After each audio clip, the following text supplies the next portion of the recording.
The amazing thing is that nobody ever thought to talk to our former MPs to ask them what they think about our politics.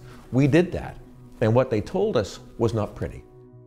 We wrote Tragedy in the Commons to try to get at what ails Canadian politics. Michael and I set out on a journey to try to understand why it was that politics, which we both believe is extremely important to the quality of life we have here in Canada, is so consistently failing Canadians.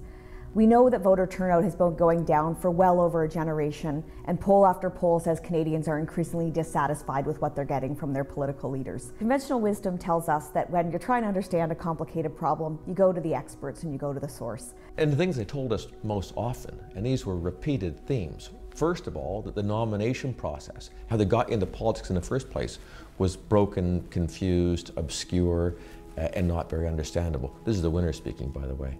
They did talk a lot about running happily under the banner of their party, getting to Ottawa, discovering that once they got there, the party wasn't that interested in them.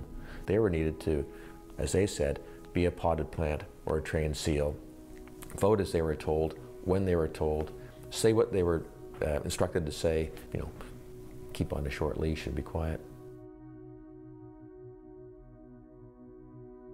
You are hearing a pretty strong message from people who had that firsthand experience. They're saying, listen, the barriers to change are tough, and we weren't always able to do what we wanted to do.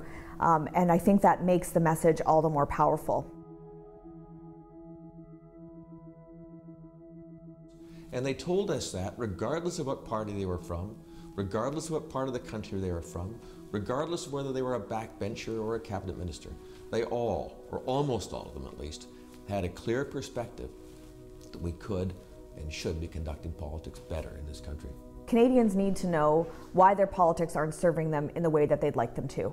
This book tells them, through the voices and experiences of 80 former MPs from all across the country and all political parties who served in the House of Commons and who openly told us what works, what doesn't, and what needs to change so that we can have a better and healthier democracy.